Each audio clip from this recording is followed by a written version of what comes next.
Cayman, Brac, West, and Little Cayman, both Moses came. He's the man with a better plan, and Miss Julie is okay. Thank you, Mr. MC. Thank you, Joey. Good evening, Cayman, Brac. Quincy, thank you for the song. Don't let them lead you wrong. Tell the rest of them just go along. Progressive strong. Cayman Brac strong. Cayman Islands strong, strong, strong.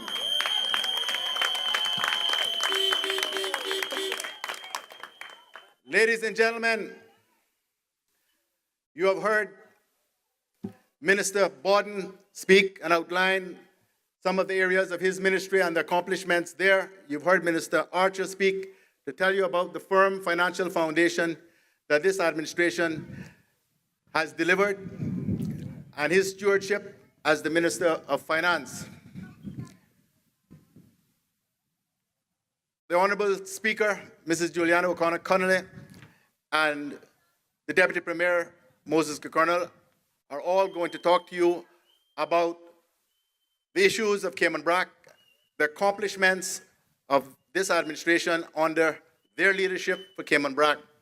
So I am not going to focus really on those things. I want to talk to you tonight about the importance of consistency, the importance of teamwork, and the importance of competence in the people that you elect. Ladies and gentlemen, I have been elected 4 times. I thank the people of Georgetown for their confidence in me. I have worked in the Legislative Assembly with these 2 individuals, Moses and Julie, for almost that entire period. Moses was elected in 2005, which was 4.5 years after I was first elected. I can tell you that I have watched the representatives of Cayman Brac work on your behalf through that 16.5 years. But I have never witnessed a period when Cayman Brac has been better represented because of the teamwork between its two representatives.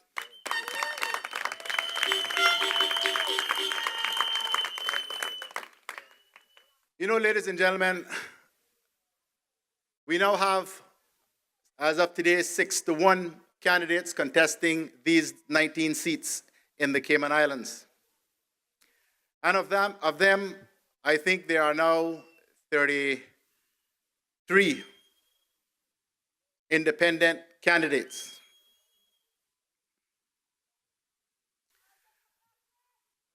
And the independents tell you, and the people who are directing the independents tell you, that teams are bad things, parties are bad things, and you would be far further ahead electing independent people, independent thinking, independent thinkers. Independent thinkers are fine and good. But I don't know of any individual that can ever beat a team. The good book itself tells us a house divided against itself cannot stand. Cayman Brac needs united representation. We do not, Cayman Brac, tell you the truth, I'm almost considering myself a Cayman Bracer now. When I got off the flight, somebody said, "You up here again?" I said, "Yeah, I'm up here again. This is 4 times for this year." He said, "Well, we might as well give you Cayman Brac status." So I asked Moses and Julie about it, and they say, "Only if we win these elections."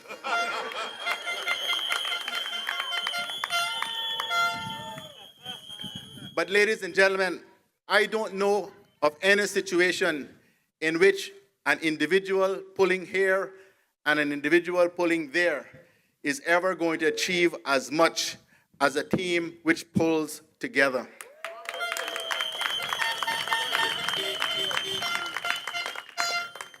And this business about, well, you elect this one here, and you elect that one there, and you elect that one over there, and the morning after election, they'll all come together, they'll have a prayer, and all of a sudden, everything is going to be well and good and perfect, and somehow they are going to divine a plan to take this country forward over the next 4 years.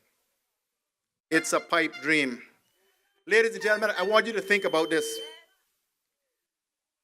Those of you who love football, or whether it's baseball or basketball, whatever your sport is, think about your sport. And ask yourself which team you know that the people turn up on the pitch half an hour before the game. And then they decide, well, okay, it's 11 of us, so Johnny, you're going to be goalkeeper. Mary, you're going to be striker.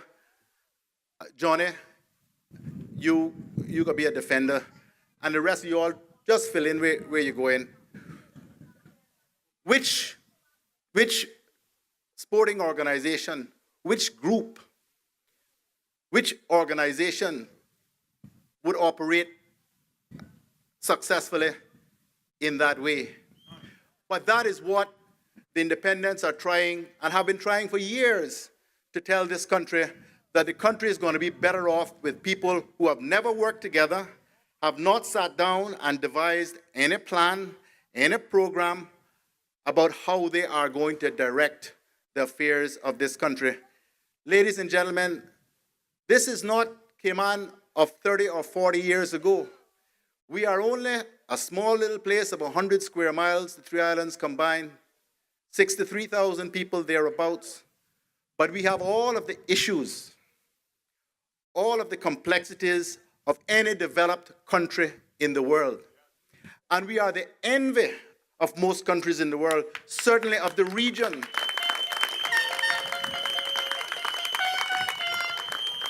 And that, ladies and gentlemen, is because you have a government that understands the issues, have worked together. Don't think that we all get along like you see how friendly we all up here are, and everybody smiling at everybody. I promise you that's not how it works in the caucus room or the cabinet room. We battle about issues, but we all have a common purpose, and that is to steer this country in the right direction.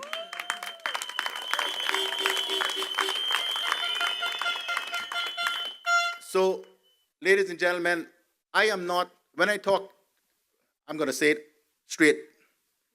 Independents, a group of independents, cannot run this country.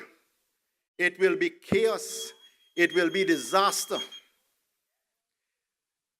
I'm not speaking on the basis of what somebody tell me or some book I read. When I was first elected in 2000,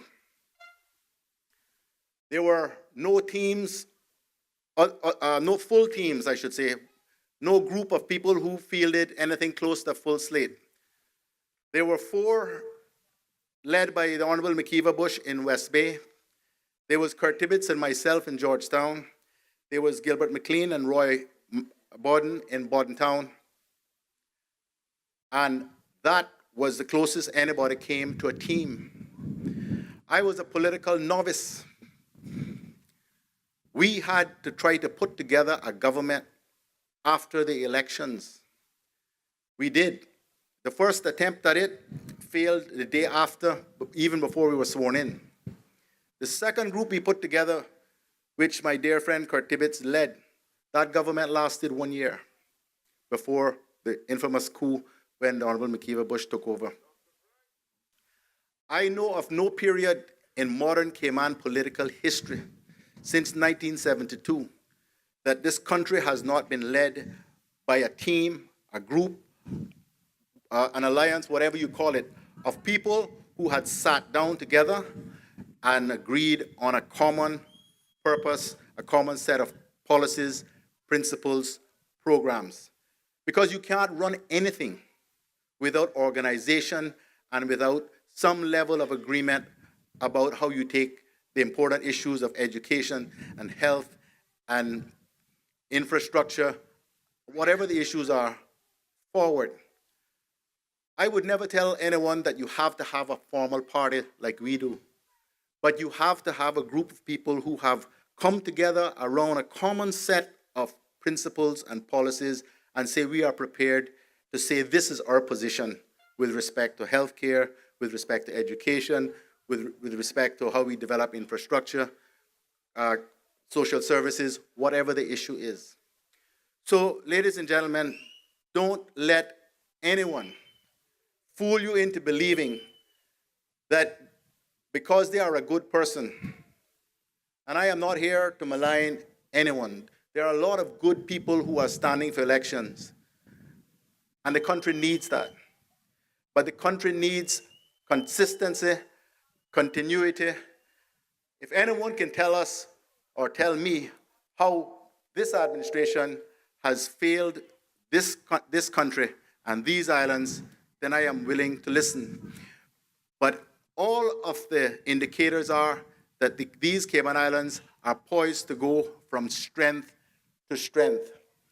The first 4 years, as Minister Archer outlined, we spent most of our effort and energy in working to stabilize the financial situation, to make policy decisions which would encourage investment in the economy, that we could put more people back to work.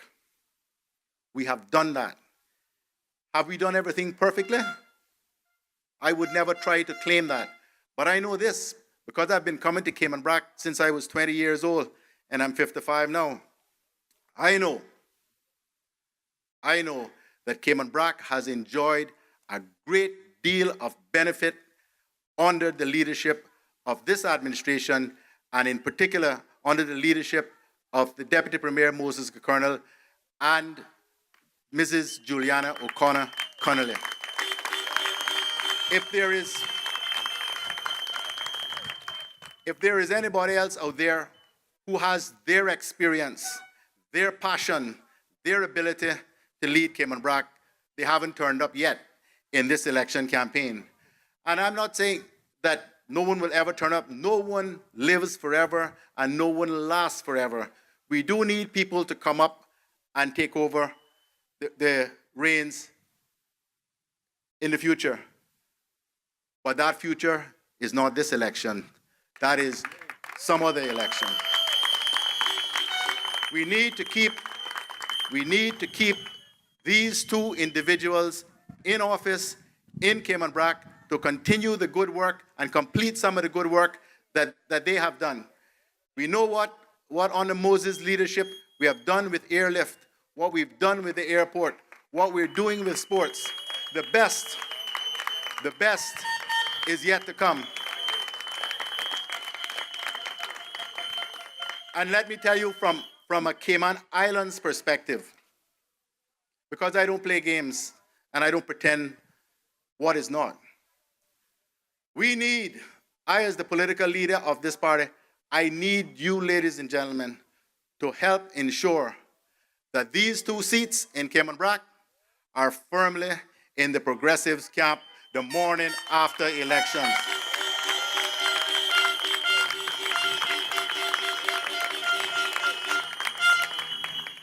Unless I can count 10, the Progressives will not have the government. It is as simple as that. The majority of 19 is 10. I want you tonight, ladies and gentlemen, to give me your assurance by a round of applause that you will deliver those two seats for me.